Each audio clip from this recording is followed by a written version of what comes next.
for me, I mean, I was born in '93, so I was born 10 years after you'd even won the World Championship. So, like, wasn't around in that time. So I didn't realise how much you'd done even before the World Championships, the tours to America and stuff, and all that. And there were so many little stories in there which I found really interesting. I thought was quite good little stories. One of the stories that stuck out was you were offered cocaine at a tournament, and you didn't think it. You thought you meant Coca-Cola. Yeah.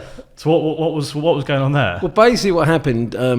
Tony Sontag was playing for England and played for London, and he said to me, "Do you fancy going to America?" So I said, "Yeah, I don't mind."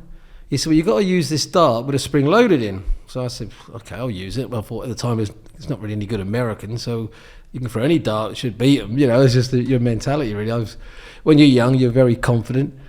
So we had 3 tournaments. So the first one was in Lake Tahoe, and the gentleman who beat me was Dan Pisillo.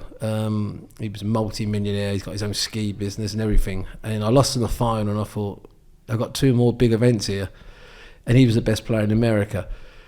The next one we went to was Austin, Texas. But on the way from Lake Tahoe, we actually went through Albuquerque, and there was a tournament. And we were in this bar, and there was a singles. I won the singles, and me and Tony won the pairs. So we went back to this guy's place because we were staying the night.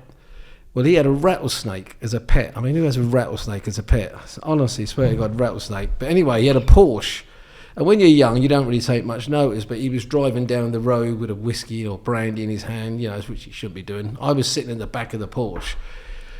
We got back, and Tony Sontag said, "Can I take the car out in the desert? I want to give it a spin."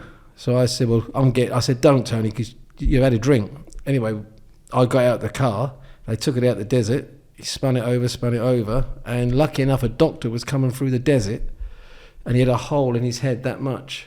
Bloody hell. So basically, they said if I'd have stayed in that car, the back was crushed to bits, I'd have been dead. So It was just, thankfully, even having a few drinks at the bar, I knew that weren't the right thing to do.